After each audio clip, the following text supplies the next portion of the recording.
देश में पहचाना जाता है। ऐसे लाडले भजन गायक कन्हैया मित्तल जी का आगमन हमारे बीच हो चुका है और कुछ ही क्षणों में हमारे बीच में कन्हैया मित्तल जी आ रहे हैं और जिनकी मिठास भरी अभिव्यक्ति के साथ हम लोग यहाँ पर झूमेंगे, नाचेंगे और भगवान श्री राम को अपने हृदय में प्रकट करेंगे। ऐसे लाडले वो कलाकार आपके बीच कुछ ही क्षणों में उपस्थित होने जा रहे हैं और हमको आशीर्वाद दाता के रूप में जो सदैव इंदौर शहर पर जिनका असीम अनंत आशीर्वाद लगातार बरसता रहा है, मलुक पीठाधीश्वर परम श्रद्धेय स्वामी राजेंद्र दास जी देवाचार्य जी के श्री चरणों में नमन करते हुए आज हम अपने आप को गौरवान्वित महसूस कर रहे हैं और साथ में ही हमारे आशीर्वाद दाता इंदौर शहर की आध्यात्म की पताका को फहराने वाले परम श्रद्धेय महामंडलेश्वर 1008 आदरणीय राम गोपाल दास जी के आशीर्वाद भी हमको यहाँ पर मिल रहा है लगातार और अनुगूंज के रूप में यहाँ पर उपस्थित सभी आत्मीयजनों का हम हृदय से स्वागत, अभिनंदन, अभिवादन करते हैं और तैयारी हो चुकी है। आप लोग भी अपना मन बना लें, एक ऊर्जा, एक ताकत, एक शक्ति की अभिव्यक्ति के रूप में अंदर समाहित भगवान राम के अभिव्यक्ति के लिए तत्पर आपका जो मन है उसको बिल्कुल तैयार करके रखें और जैसे ही हमारे बीच में गुरुवर पधारे उस ऊर्जा की अभिव्यक्ति यहाँ पर हो जाए। जोरदार तालियां।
और ये अवसर बन पड़ा है, ऐसा मेरे साथ गुरु जी भी साथ में है। हाँ, मैं सीधे आमंत्रित कर रहा हूँ कन्हैया मित्तल जी को बहुत बहुत अभिनंदन करते हुए। जय जय सिया राम, जय जय सिया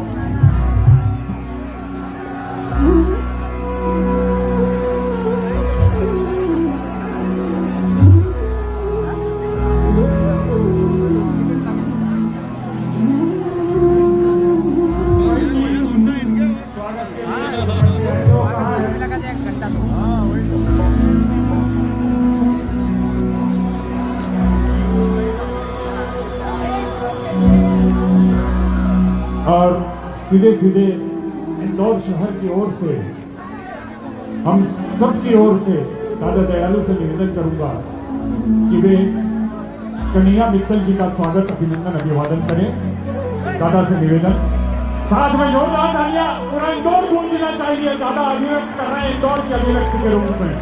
वाह, अद्भुत। और आदरणीय महामंडलेश्वर राम गोपाल दास जी, स्वागत, अभिनंदन आदरणीय कन्हैया जी का। यह अध्यात्म की अभिव्यक्ति है भैया, जोरदार तालियां इसके लिए भी। जानकी वल्लभ जी आदरणीय, यहाँ पर MIC मेंबर हमारे जीतू यादव जी, स्वागत, अभिनंदन। और रोहित शर्मा मोहित भैया, आजाद भैया, मोहित भैया, मोहित भैया के लिए तालियां। और हमारे आदरणीय बहुत राजन भैया ने स्वागत किया, हमारे MIC मेंबर। वाह भाई, मोहित जी के लिए भी तालियां और बहुत अभिनंदन हमारे कन्हैया जी के लिए। भाई बहुत अद्भुत ये क्षण हम सभी लोगों के लिए। हाँ, हमारे सूरज भैया, सूरज दर्शन जी स्वागत करते हुए बहुत अभिनंदन। और दीन बंधु जी चित्रकूट से हमारे बीच में स्वागत करते हुए हमारे रसराज जी अभिनंदन अभिवादन के बहुत गुरु का आशीर्वाद, संत जनों का आशीर्वाद। और उसके बाद देखिए जी, आप देखेंगे कि कैसे मां सरस्वती की कृपा बरसती है और वो मिठास की अभिव्यक्ति आपके सामने। आसमान में जितने सितारे हैं, समंदर में जितने किनारे हैं और आंखों में जितने इशारे हैं, कन्हैया जी भारत देश में आप उतने ही प्यारे हैं। जोरदार तालियां आमंत्रित कीजिए। अद्भुत क्षण हम सभी लोगों के लिए।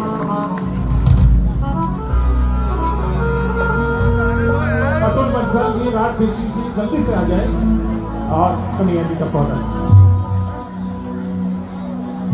और सभी लोग स्थान अपना ग्रहण करें। मंच पर सिर्फ कन्हैया जी की बंसी बजेगी। आदरणीय चंदू शिंदे जी से निवेदन है कि वे स्वागत करें। आदरणीय ठाकुर जी स्वागत करें। बस भैया स्थान थोड़ा सा सभी लोग अपना स्थान ग्रहण कर ले, आनंद लेना भैया। बहुत अद्भुत हम सभी लोगों के लिए ये क्षण। भैया मंच का प्रयास रहा और मित्तल जी ने भी सहज में स्वीकृति दी कि हम जरूर आएंगे। जब राम मंदिर का प्रतिष्ठा का क्रम है तो वो भी यहाँ आए। आज आप सभी को भजनों के माध्यम से सनातन की बात कहने वाले कम हैं।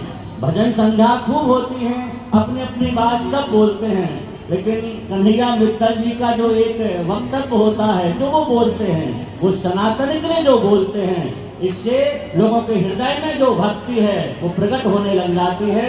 तो आज उनके भजनों का आनंद हम यहाँ पर लेंगे। आप सब, अब ये मंदिर बन गया, बहुत दूर दूर से लोग आए हैं।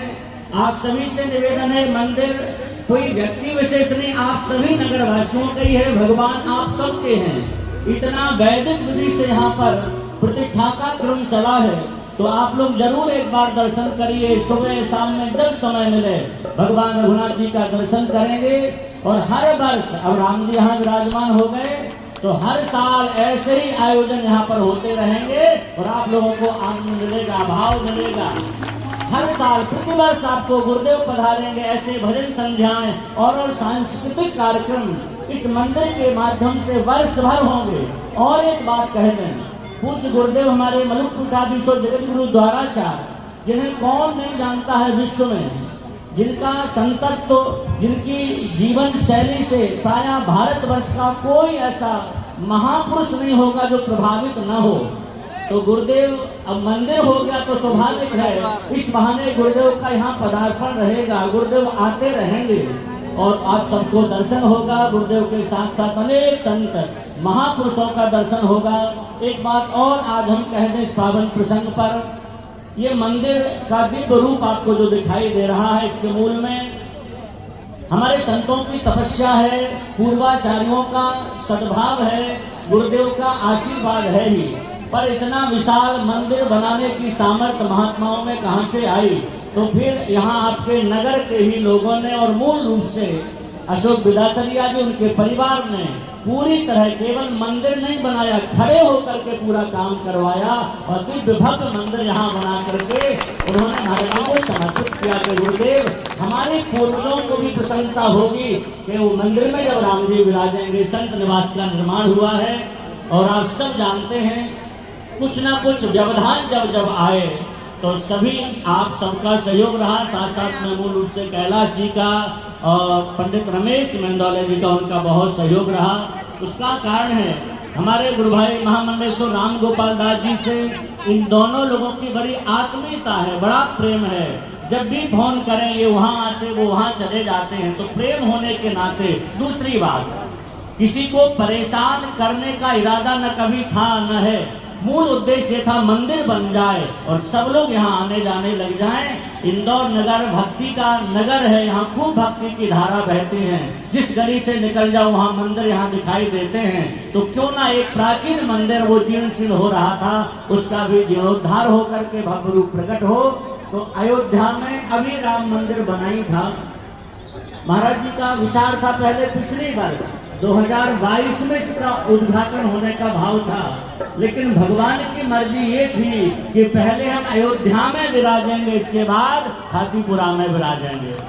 कारण है भाई, दोनों का इतिहास लगभग बराबर जैसा ही है, बस वहाँ की लड़ाई थोड़ी लंबी थी, अंतराल बहुत हो गया था। 500 वर्ष का इतिहास है, पर आज के समय के अनुसार हम कहें तो यहाँ का इतिहास भले ही लंबा ना हो, पर आज के लिए 17 साल का इतिहास भी बहुत बड़ा इतिहास होता है। बड़े बड़े लोग हाथ खड़े करके चले जाते हैं, लेकिन आप ये देखें, हम निवेदन करें, लोग कहते हैं कि साधु क्या करते हैं, घर परिवार छोड़ करके संत जब आते हैं केवल और केवल भगवान के लिए लड़ते हैं। महामंडलेश्वर राम गोपाल दास जी ने जो लड़ाई लड़ी अपने लिए नहीं लड़ी है, राम जी के लिए लड़ाई लड़ी है उन्होंने, और राम जी को बिठा दिया। इसके बाद वो शांत है, प्रसन्न है, वो कहते हैं हमारा किसी से द्वेष नहीं है। और साधु वही हैं जिनका किसी से किसी तरह का द्वेष नहीं हो, बस भगवान के पथ पर, इस मार्ग पर जो चले वो सब हमारे अपने हैं। तो ये भाव होना चाहिए। हम केवल और केवल इतना ही कहना चाहें, मंदिर बन गया है, अब आपसी विरोध सब भूल करके हमारे राम जी ने सबको गले लगाया है, कोई हो वो, भगवान श्री राम सबको अपनाते हैं। इसलिए कोई ऐसा मन में मत सोचिएगा, ऐसे लोग भी अगर हों कि हमने तो महाराज जी को पहले थोड़ा बहुत परेशान किया, वो भी आके राम जी को प्रणाम करें, राम जी आपको भी क्षमा करेंगे और भगवान आपका भी कल्याण करेंगे। अपितु